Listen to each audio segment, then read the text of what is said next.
Hola, ¿cómo están? Soy el padre René Grimaldi. Bienvenidos al programa Con la Fe y la Razón, temas de actualidad para jóvenes y adultos. Hoy tenemos un tema titulado Cristo, las mujeres y la iglesia. Es un tema muy interesante. Básicamente son 4 partes las que trabajaremos hoy.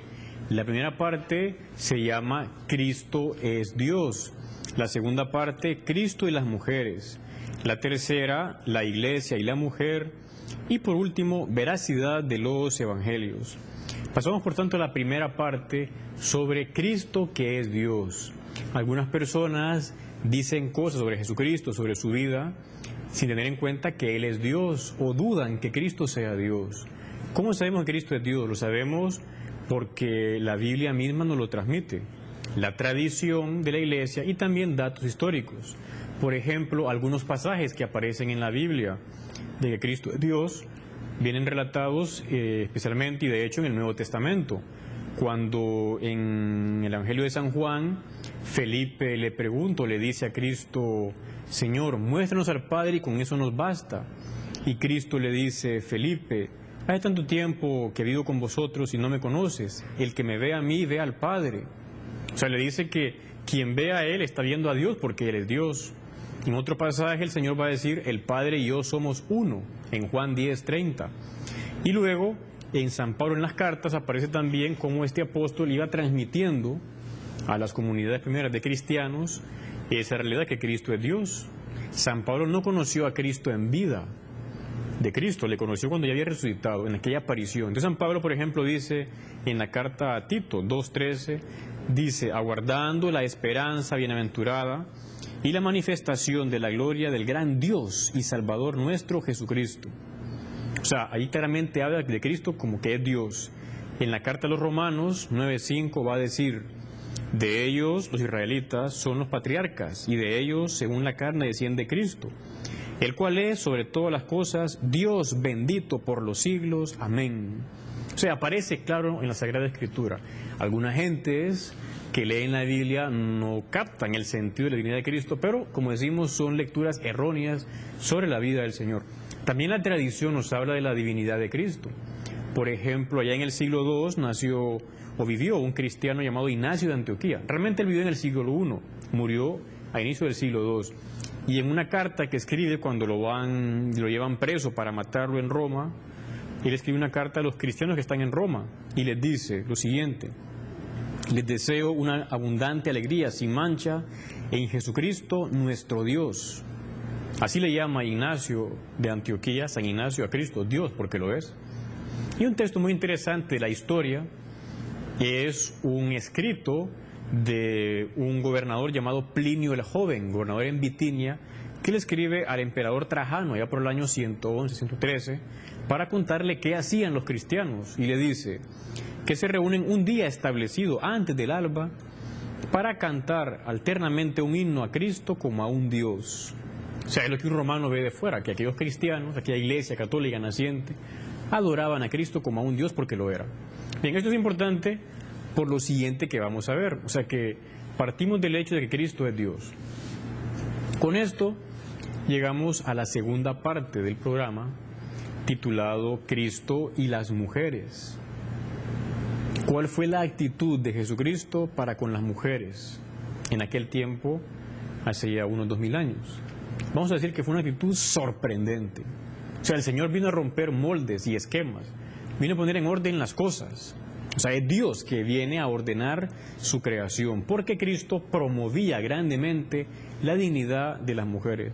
Quizá usted que me escucha ya conoce todo esto, pero es bueno repasarlo o verlo con otra óptica. Por ejemplo, los rabinos, que eran los que se dedicaban a instruir al pueblo, no tenían discípulas. No era común o no era permitido que las mujeres fueran discípulas de los rabinos. En cambio, Cristo sí tenía. Por ejemplo, los evangelios hablan de Juana, mujer del administrador de Herodes, Susana y otras muchas que le seguían y le asistían con sus bienes. El Señor va a tener un trato preferencial con las mujeres, porque es Dios que está ordenando de nuevo su creación. De hecho, parece que las mujeres en Israel no entraban a recibir formación. Cristo, cuando hablaba a todas las gentes. Ahí también había hombres, mujeres, niños y niñas. Después vemos cómo el Señor va a remediar lo que el divorcio venía a dañar en las mujeres. Resulta que Moisés había permitido que se pudiera dar un acta de repudio, de divorcio a una mujer. Un hombre pues la podía despachar, que se fuera ya, y ella salía siempre perdiendo. Entonces Cristo viene a decir, no, eso es injusto. Dice, al inicio no era así. Él viene a restaurar y va a decir, lo que Dios unió, no lo separa el hombre. O sea, usted no puede comprar o tener una mujer y luego desecharla. Si se casa con ella es para siempre, porque tiene igual dignidad que usted. Tanto así que los apóstoles van a decir, entonces no conviene casarse, o bueno, es que así es, o sea, si tú te unes con una mujer, que tu esposa es para siempre, no puedes como comprar algo y luego desecharlo. Vemos, Cristo viene anulando ese divorcio a poner en orden y a decir la dignidad igual que tenía la mujer respecto al hombre. Después aparecen muchos ejemplos en los evangelios, donde el Señor va a alabar a las mujeres y les pondrá como modelos incluso para los hombres, lo cual ya sorprendía a mucha gente. Por ejemplo, cuando dice que el reino de los cielos es como una mujer que busca una dracma perdida, pone ahí ese esfuerzo de una mujer que vive la pobreza y que busca esa dracma, una moneda de cierto valor. Luego va a decir también que el reino de los cielos es como una mujer que coloca una levadura en la masa y va fermentando, a manera de ejemplo de decir cómo los cristianos van a hacer fermento. Pero es interesante que pone a mujeres de ejemplo, mujeres en su vida cotidiana. Luego, refiriéndose al final de los tiempos, va a hablar de las 10 vírgenes, 5 prudentes y 5 necias, y va a decir cómo estas vírgenes, las prudentes con las lámparas encendidas, son ejemplo de cómo hay que estar esperando la venida del esposo, de Cristo, de el juicio final.